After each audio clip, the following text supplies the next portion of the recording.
Trevor Engelson's Meghan's first husband previously had this operation, which would mean, of course, that she was unable to give birth to a child herself. Some things arrive quietly. No warning. No dramatic music. No moment where the world pauses to let you prepare. Just an ordinary Tuesday, an ordinary doorstep, and a FedEx package sitting there like it was nothing. Like it was a returned pair of shoes or a forgotten book. Trevor Engelson picked it up. Turned it over. And somewhere between the moment he read the return label and the moment he understood what was inside, something shifted permanently. Markle did plan this, but what is new in terms of Meghan Kelly's revelation is that it is Trevor Engelson, via an intermediary, who has revealed this story, this existence of the mood board featuring Prince Harry. And let's just remember for a moment, Meghan Kelly is one of the world's greatest independent journalists. Because inside that padded envelope was a diamond engagement ring. His diamond engagement ring. The one he had placed on Meghan Markle's finger. Returned. Shipped back. No phone call. No conversation. No goodbye. Just a tracking number. Stop for a moment and let that land. This was not a woman who forgot to return a library book. This was the end of a marriage. A legal, documented, publicly announced union between two people who had built a life together in Los Angeles. And she ended it the way you return an online order that didn't fit. That detail alone should tell you something. But it doesn't tell you everything. Not even close. I have spent weeks going through everything, the timelines, the names, the accounts from people said to be close to Trevor's circle, the investigative threads that online communities have been pulling at for years. And what I found sitting underneath the FedEx story, underneath the Hollywood divorce, underneath the carefully constructed public image that the world has come to know, is something far more layered than a cold breakup. Something that, if the accounts circulating across investigative communities are even partially accurate, reaches back further than Trevor. Further back than Suits. Further back than the version of Meghan Markle that most people think they know. And it starts in the years nobody talks about. Trevor Engelson was not a famous man. He was not a royal. He was not a household name. He was a film producer working the hustle of the Los Angeles entertainment industry, ambitious, connected, real. He met Meghan when she was still fighting for auditions, still trying to break through in one of the most competitive cities on the planet. They dated for years. They married in 2011, in a beach wedding in Jamaica. And for a brief window of time, they were building something together. Two people in the industry, navigating Hollywood, watching each other grow. Then Suits happened. He studied him. Now, if you do study him carefully, you can see he's very vulnerable, and you can see that he's yearning to get married. He told me that he really wanted children, but, the time hasn't come yet, but he really wants to be a father because he loves being with children. Meghan's career accelerated. The visibility expanded. The world outside Los Angeles started paying attention. And within 2 years of the wedding, by 2013, the marriage was over. Trevor reportedly found out not through a difficult conversation, not through a painful sit-down where two people who once loved each other tried to make sense of what went wrong. He found out through the mail. Now here's what I want you to understand before we go any further. Trevor Engelson was not just a man who married Meghan Markle. He was a man who knew her before the persona was fully formed. Before the polish. Before every word she spoke was measured for public consumption. He knew her during the years when she was still becoming who she would eventually tell the world she always was. And that makes his silence one of the most significant silences in this entire story. Hi viewers, I want to ask you something personal before we go any further. When someone you trusted completely disappears from your life without a single word of explanation, do you stay quiet, or do you eventually feel like the world deserves to know the truth? Drop your answer in the comments right now. I read every single one. Because that question is at the heart of everything we are about to walk through tonight. Only person who can really clear this up outside of Meghan herself is Trevor Engelson, who until this point has kept a total dignified silence, despite the fact that Meghan treated him so appallingly, even sending back their engagement ring via the post. Trevor has stayed quiet for over a decade. No memoir. No tell-all interview. No bitter press statement after watching his former wife stand on global stages talking about authenticity, vulnerability, and the courage it takes to live truthfully. He has watched documentaries. He has watched Netflix series. He has watched podcasts where Meghan narrated her own origin story in extraordinary detail. And through all of it, he has said almost nothing. Most people assume that silence is dignity. I'm not sure it's that simple. Because here is where this story stops being about a Hollywood divorce and starts being about something else entirely. People familiar with investigative threads surrounding Meghan's past keep returning to the same period. The same years. The late 1990s. A chapter of her life that appears in the public record with noticeably less documentation than the chapters that came before and after it. A period that some describe as years of travel, self-discovery, personal growth. The kind of language that sounds warm and intentional and explains very little. Online investigators have been circling this window of time for years. And at the center of those conversations, two names keep surfacing. One belongs to a man named Joe Giuliano. The other belongs to someone known only as Noel. I need you to stay with me.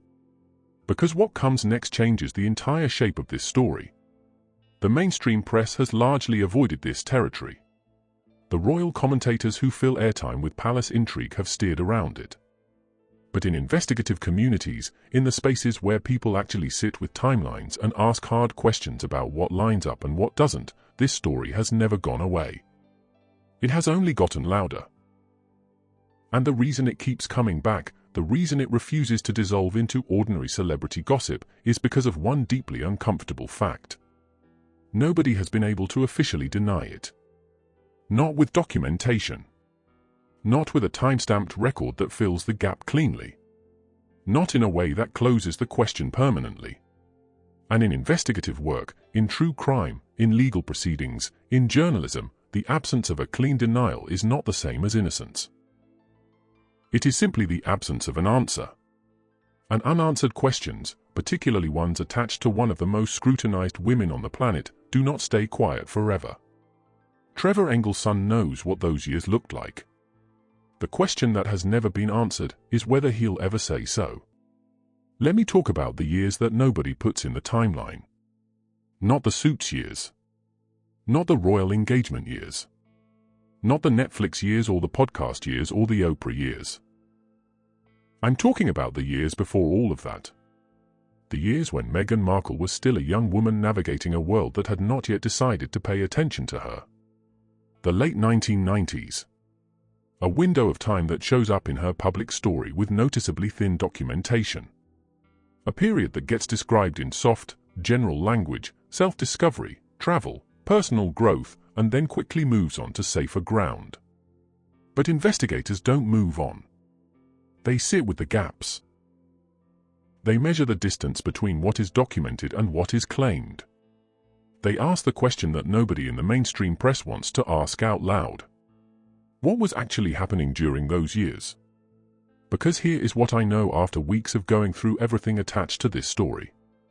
That window of time, that quiet, underdocumented chapter of her late teenage years and early 20s, is where this entire mystery begins. And it begins with a name. Joe Giuliano. He is not famous. He does not appear in the royal family coverage. He is not part of the Hollywood story that most people associate with Meghan's early career. He is someone described, across multiple investigative communities, as a figure from her earlier years. Someone who existed in her world during a period that predates everything the public has been told. And according to accounts that have circulated for years across online investigative spaces, Joe Giuliano and Meghan Markle shared something significant. Something that went beyond a casual connection. Stay with me. Because this is where it gets complicated. The accounts vary in their specifics. Some describe a close personal relationship. Some go further. Some versions of this story, versions that have refused to disappear despite years of being dismissed as internet speculation, include a claim that sits at the center of everything we are discussing tonight. She will find a way to bounce past him to some other taker who might actually just love the guy. She will take her royal kids, who can still go by prince and princess, and find the billionaire. The claim that in Las Vegas, during those underdocumented years, there was a private ceremony. A marriage. Young. Quiet. Unannounced to the world that would later scrutinize every detail of Meghan's life. No confirmed public record has been produced to verify this. But here is what is equally true. No confirmed public record has been produced to cleanly and permanently close the question either. That is not nothing.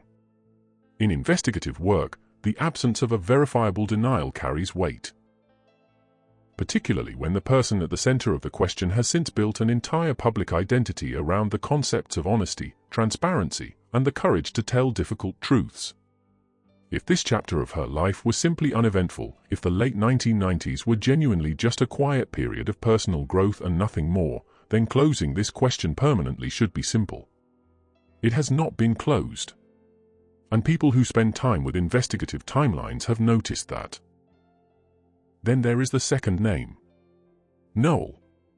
I want you to understand how carefully and how consistently this name keeps appearing.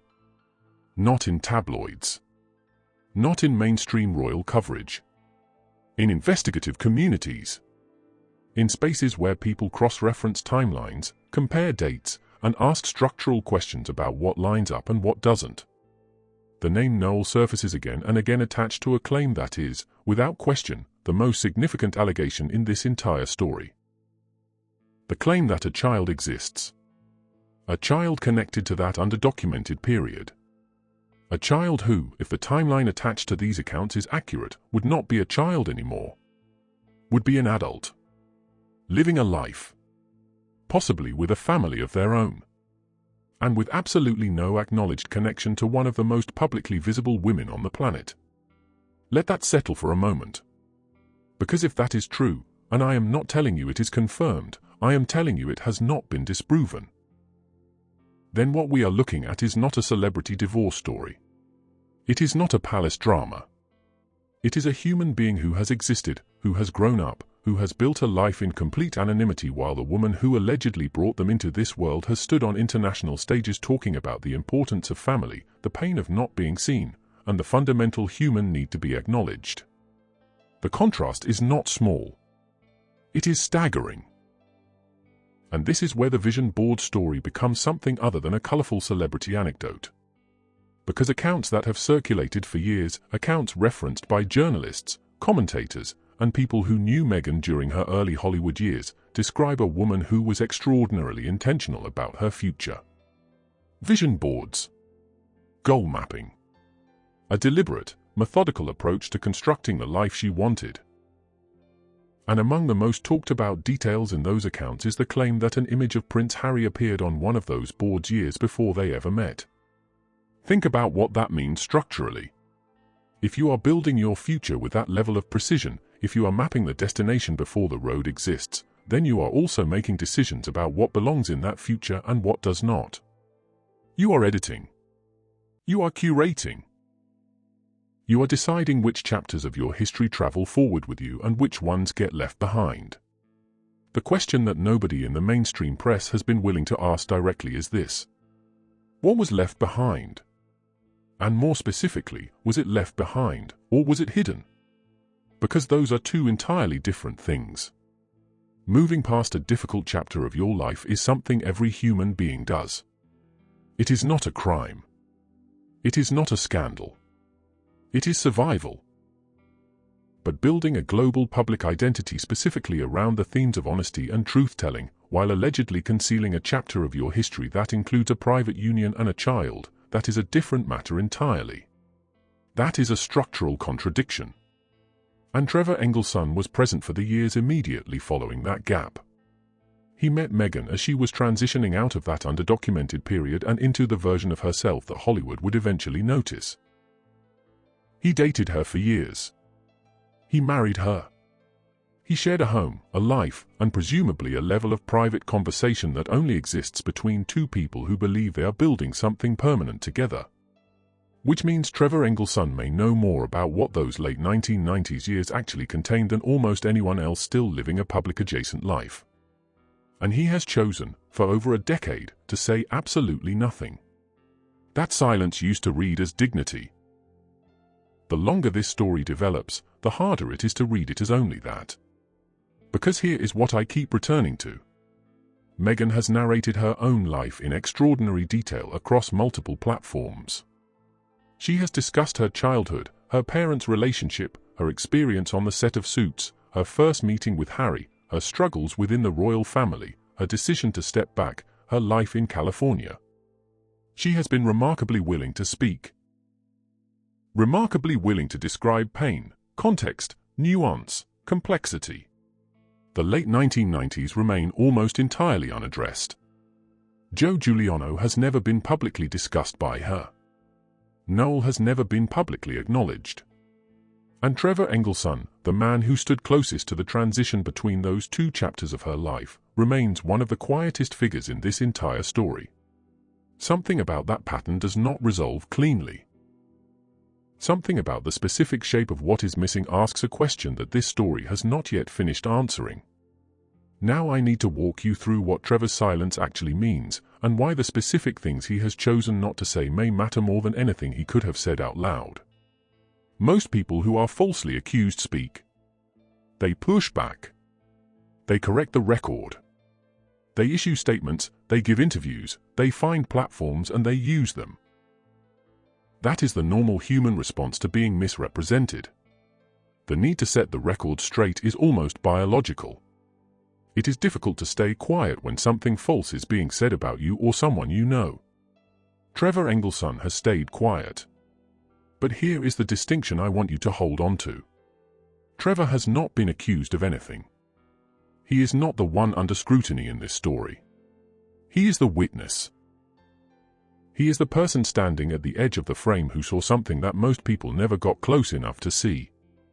And witnesses who choose silence, particularly witnesses who have had a decade of opportunities to speak and have declined every single one, are almost never simply indifferent.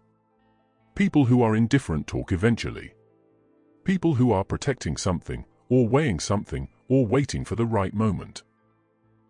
They stay quiet with a specific kind of discipline that is different from ordinary privacy. Think about the position Trevor has occupied for the last several years. He has watched Meghan Markle become one of the most discussed human beings on the planet. He has watched documentaries in which she described her personal journey. He has watched her narrate her pain, her ambitions, her truth, as she defines it, to audiences of millions. He has watched Harry stand beside her and stake his entire legacy, his family relationships, his public standing, on the foundation of her story. And through all of it, not a word. Not a correction. Not a contradiction. Not a single public statement that said, in any form, "That's not how I remember it." That's not nothing. That is a decision being made, actively, repeatedly, over years. Now consider what Trevor reportedly has access to. People familiar with his circle have noted for years that the years he and Meghan shared produced the ordinary archive of a shared life. Photographs. Messages. Memories of conversations that happened in private, in the way that all important conversations happen, away from cameras, away from publicists, away from the carefully managed public record. He was present for a version of Meghan Markle that no Netflix camera ever captured. He knows what she talked about when no one was watching. He knows which parts of her past she mentioned and which parts she never touched. He knows whether the late 1990s ever came up, and if they did, what she said about them. And here is the line that I keep coming back to, the one that I think sits at the center of everything. If the allegations circulating in investigative communities are accurate, if Joe Giuliano is real in the way that these accounts describe him, if the Las Vegas claim has any foundation, if Noel exists, then Trevor Engelson did not just lose a wife when that FedEx package left her hands. He married a woman whose full history had never been presented to him. That is not a small thing. That is the kind of thing that, when it eventually surfaces, and in the digital age, things do eventually surface, does not stay contained to the two people directly involved. It radiates outward. It touches everyone whose life has been built on top of the story that was told. And no one has built more on top of that story than Harry. I want you to think about Harry for a moment. Not the Duke. Not the public figure. The man. A man who walked away from the most powerful institution in the world. A man who severed relationships with his father, his brother, his extended family, relationships that had been the architecture of his entire identity because he believed in the person he had chosen. Because he trusted the story he had been given. Because he made the most consequential decisions of his life based on a foundation that he believed was solid. What happens to a man like that if the foundation was not what he was told it was? What happens to everything he walked away from if it turns out the reason he walked away was built on a version of events that left out a chapter that predates everything? That question does not have a comfortable answer. And the institution he left, the royal family, the palace, the apparatus of monarchy that has spent years managing the fallout from his departure, would face its own version of this reckoning. Because the story of Harry and Meghan has become part of the institutional record. It has been addressed in documentaries, referenced in biographies, discussed in parliamentary contexts. If a fundamental element of Meghan's personal history turns out to be materially different from the version that was presented, the ripple does not stop at the couple. It moves through everything they touched. This is why the name Noel carries a weight that goes beyond ordinary gossip.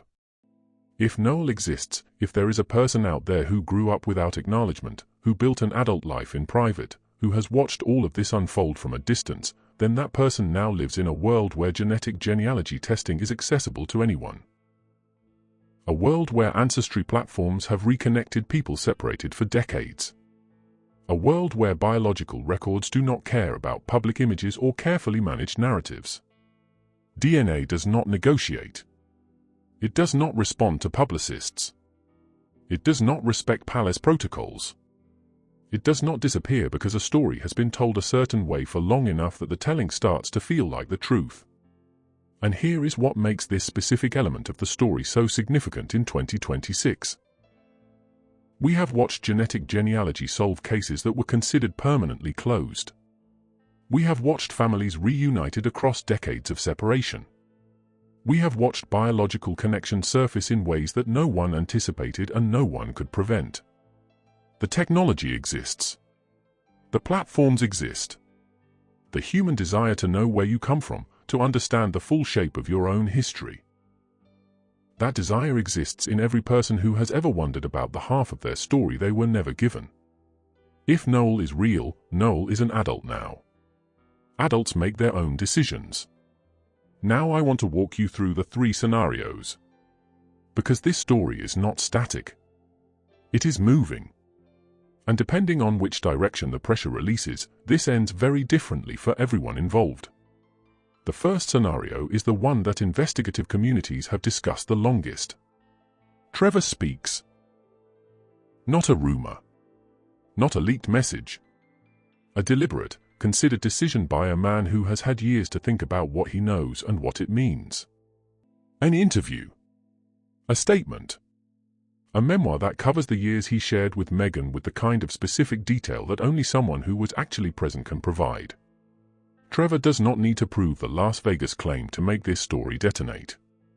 He does not need documentation of Joe Giuliano or evidence of Noel's existence. All he needs to do is describe, clearly and specifically, what Meghan told him about her past during the years they were together. What she mentioned. What she avoided. What she described as the years before Hollywood and what that description did or did not include. One specific, credible detail from a man who was actually there changes everything. The media cannot ignore a primary source. The palace cannot manage around a first-hand account. Harry cannot rationalize away a direct statement from the man who knew Meghan in the years before he did. And the gap years, the thin, underdocumented window of the late 1990s, suddenly become the center of a global conversation that no amount of strategic communication can redirect. Trevor has been quiet for over a decade. But quiet people who finally decide to speak tend to have spent a long time deciding exactly what to say. And the things people say after a decade of silence are rarely small.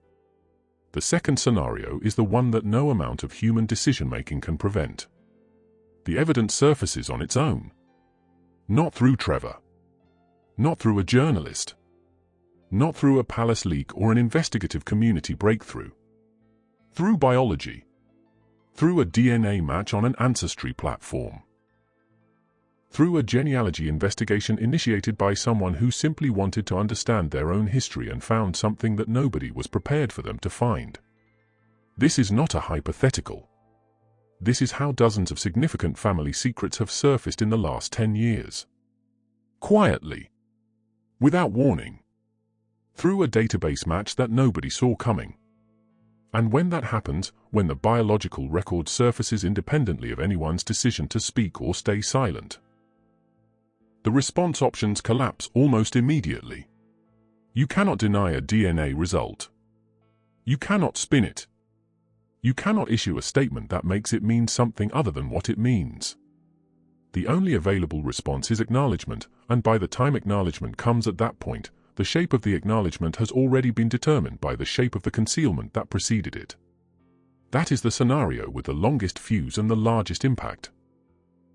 And the third scenario is the one that might, on the surface, look like a resolution. The story stays buried. Trevor remains silent. No genealogy match surfaces. Noel, if Noel exists, chooses privacy. The investigative communities continue circling, but nothing breaks into the mainstream. The official narrative holds. Except here is what I need you to understand about that outcome. In the digital age, a story that will not die does not simply fade. It calcifies. It becomes a permanent layer of public consciousness that exists in parallel with the official record. Every interview Meghan gives about authenticity becomes a comment thread. Every public statement about family becomes a reference point for the people who know about the gap years and the names attached to them. The story does not disappear. It becomes the shadow that follows every version of the official story forever. And shadows, in the age of searchable archives and permanent digital records, do not shrink with time. They grow. There is no clean exit from this. There is no version of this story that resolves quietly and permanently for everyone involved. The pressure exists. The questions exist. The names exist in enough documented conversations that they cannot simply be erased. The only remaining variable is direction. Which way does this move? Who moves it? And when? What I know is this. Somewhere in the structure of this story, a man named Trevor Engelson is sitting with something. A decade of silence. A decade of watching.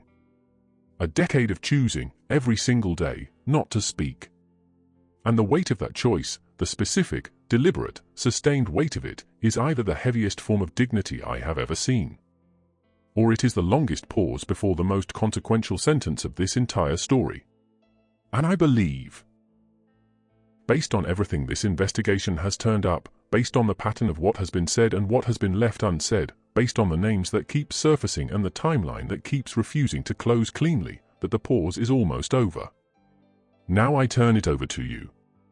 What do you think happens next? Type Trevor if you believe he eventually speaks publicly and changes this story forever. Type Noel if you believe the truth surfaces through other means. Through biology, through records, through a decision made by someone who simply wants to know who they are. Type silent if you believe this story stays exactly where it is, buried, growing, and permanently unresolved. Drop your answer in the comments right now. If you believe that people who build their public identity around honesty owe the public an honest account of their own history, smash that like button. Because accountability does not stop at a palace gate. It does not stop at a title. It does not stop because the story being told is polished enough and repeated often enough that the telling starts to feel like the truth. The truth has a way of finding its own surface. And in our next video, we are going deeper than we have gone tonight. We are looking at the specific dates, the specific locations, The paper trail that investigative communities have been following for years, and the name attached to it that the mainstream press has printed exactly 0 times. There is a document thread connected to this story that has never been discussed in a video format. We have it. We are going through it next. Stay subscribed and turn on that notification bell, because what is coming in the next video is the piece of this story that makes everything else make sense. You do not want to be the person who finds out about it after everyone else already knows.